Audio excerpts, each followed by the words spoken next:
Hi friends, welcome to Telugu defence news. Indian air force ఒక భారీ నిర్ణయాన్ని తీసుకుంది. రీసెంట్ రిపోర్ట్స్ని బట్టి 800 స్వార్మ్ డ్రోన్ సిస్టమ్స్ని కొనాలని టెండర్ని ఇష్యూ చేసింది. ఒక్కో సిస్టంలో కనీసం 20 డ్రోన్స్ ఉండాలని చెప్పింది. అంటే 800 సిస్టమ్స్లో కలిపి కనీసం 16,000 డ్రోన్స్ కావాలంటుంది. ఇది మ్యాసివ్ టెండర్. ఈ డ్రోన్స్కి మినిమం 350 కిలోమీటర్స్ స్ట్రైక్ రేంజ్ ఉండాలి, 30 కేజీల ఎక్స్ప్లోజివ్స్ని క్యారీ చేయాలని కూడా చెప్తుంది. ఆపరేషన్ సింధూర్లో ఇండియన్ ఆర్మర్డ్ ఫోర్సెస్ బ్రహ్మోస్ లాంటి మిజైల్సే కాకుండా డ్రోన్స్ని కూడా బాగా వాడాయి. ఫస్ట్ రోజు టెర్రర్ క్యాంప్స్ మీద దాడి చేశాయి. రెండోసారి పాకిస్తానీ ఎయిర్ డిఫెన్స్ సిస్టమ్స్ రెడార్స్ని నాశనం చేయడానికి కూడా వాడారు. సో రష్యా యుక్రెయిన్ లాంటి యుద్ధాల్లోనే కాకుండా స్వయంగా ఉపయోగించి ఎలాంటి అడ్వాంటేజ్ ఉందో చూశాక ఎయిర్ ఫోర్స్ ఒక పెద్ద డ్రోన్ ఫోర్స్ని కూడా బిల్డ్ చేయాలని ఫిక్స్ అయింది. సింధూర్ తర్వాత బడ్జెట్, ఎన్ని డ్రోన్స్ కావాలి, వాటికి ఎలాంటి కేపబిలిటీస్ కావాలి అని ఎన్ని నెలలు డిస్కస్ చేసుకొని ప్లాన్ చేశాక రీసెంట్గా కంపెనీలకి టెండర్ని ఇష్యూ చేసింది. అయితే ఎయిర్ ఫోర్స్ చెప్పిన కేపబిలిటీస్తో ఆల్రెడీ కొన్ని డ్రోన్స్ టెస్టింగ్లో ఉన్నాయి. వాటిలో main new space research and technologies నుండి సేస్ నాగ్ 150 అనే drone, 1000 kilometres range, swarm capability, 40 KG payload.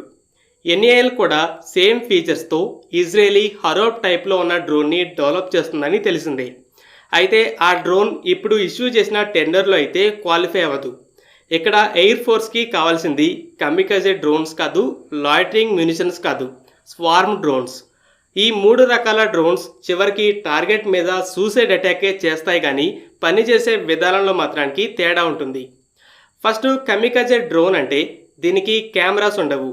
Missile టైప్లోనే GPS coordinates ఇచ్చి ఏ రూట్లో వెళ్ళాలో ప్రీ ప్రోగ్రామ్ చేస్తే దానికి తగ్గట్టే వెళ్ళి అటాక్ చేస్తాయి. కొన్ని కమికాజే డ్రోన్స్కి డేటా లింక్ ఉంటుంది.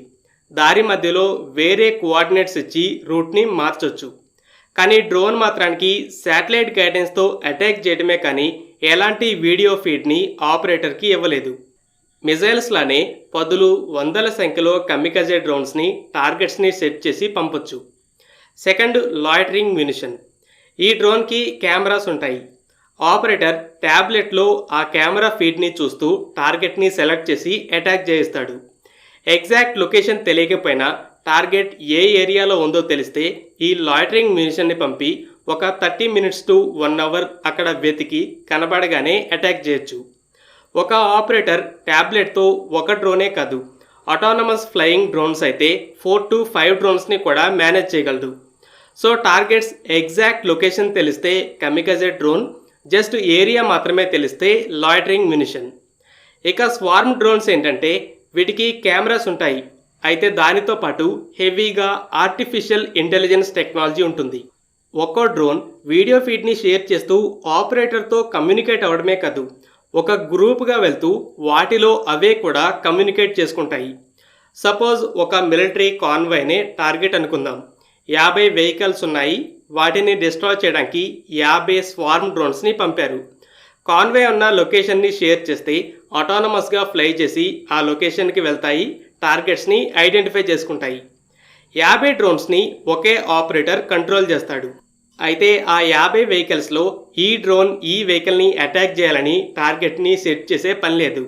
జస్ట్ అటాక్ అనే మెసేజ్ని పంపితే చాలు. ఆ 50 డ్రోన్స్ నేను ఈ వెహికల్ మీద అటాక్ చేస్తా, నువ్వు దాని మీద చేయని.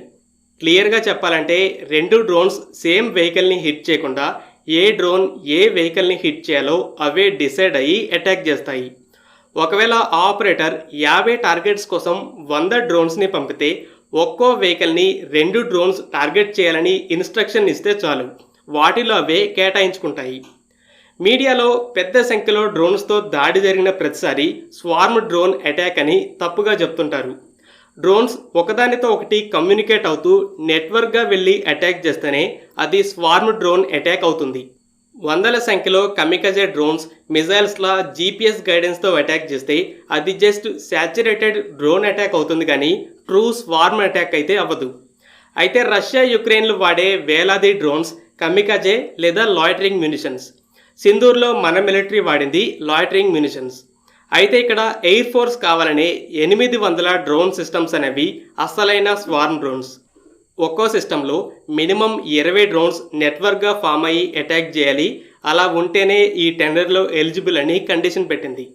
సో ఆ 800 సిస్టమ్స్లో ఒక్కో గ్రూప్కి 20 డ్రోన్స్ అనుకున్న 16,000 డ్రోన్స్ అవుతాయి. ఇండియాలో డ్రోన్ ప్రొడక్షన్ కోసం మ్యాసివ్ ఇన్ఫ్రాస్ట్రక్చర్ రెడీ అయ్యేలా హ్యూజ్ రిక్వైర్మెంట్ని ఎయిర్ ఫోర్స్ అయితే బయటపెట్టింది. Iranian Shahed 136 Russia Ukraine battle ఫీల్డ్లోకి ఎంట్రీ ఇచ్చాక ఇలాంటి లాంగ్ రేంజ్ కమికాజే డ్రోన్స్ ఏం చేయగలవని ప్రపంచానికి అర్థమైంది. ఒక్కో డ్రోన్ $20,000 ఉంటాయి. ఒక long range cruise missile minimum $1 million. దానికి బదులు 50 కమికాజే డ్రోన్స్ వస్తాయి.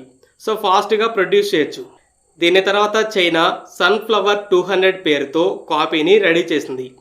తర్వాత రష్యా కూడా గార్పియా A1, ఇక కొన్ని నెలల క్రితం అమెరికా కూడా లూకస్ పేరుతో కాపీని దింపింది. ఇలా ఇరానియన్ డ్రోన్ని టాప్ 3 మిలిటరీ పవర్సే కాదు, 4th పవర్ ఇండియా కూడా కాపీని దింపింది. అయితే ఈ 3 దేశాల్లో సేమ్ కమికాజే డ్రోన్ కాదు, కెమెరాని కూడా యాడ్ చేసింది, స్వార్మ్ కేపబిలిటీని ఇచ్చింది. డిజైన్ సేమ్ అయినా అడ్వాన్స్డ్ కేపబిలిటీస్ ఉన్నాయి. అదే new space research and technologies test చేస్తున్న షేస్నాగ్ 150 డ్రోన్. ఎయిర్ ఫోర్స్ ఇష్యూ చేసిన టెండర్లో ఈ డ్రోన్ అయితే క్వాలిఫై అవుతుంది. ఇక ఇంకొన్ని ప్రైవేట్ కంపెనీస్ కూడా ఇలాంటి డ్రోన్స్ని డెవలప్ చేస్తున్నాయి. కంపెనీస్కి మ్యాసివ్ ఆర్డర్స్ వస్తాయంటేనే ఎక్కువ ఇంట్రెస్ట్ చూపిస్తాయి. సో అందుకే ఒకేసారి హ్యూజ్ రిక్వైర్మెంట్ని ఎయిర్ ఫోర్స్ బయటపెట్టింది. దీన్ని బట్టి ఇండియా పెద్ద సంఖ్యలో మిజైల్స్ని కొని చైనాల రాకెట్ ఫోర్స్ని ఏర్పాటు చేయడమే కాదు, ఈ టెండర్తో మ్యాసివ్ డ్రోన్ ఫోర్స్ అనే ప్లాన్ కూడా కనబడుతుంది. ఫ్రెండ్స్, ఈ వీడియో మీకు నచ్చినట్టయితే లైక్ చేయండి. అలాగే మరిన్ని డిఫెన్స్ అప్డేట్స్ కోసం మన ఛానల్ని సబ్స్క్రైబ్ చేసుకోండి.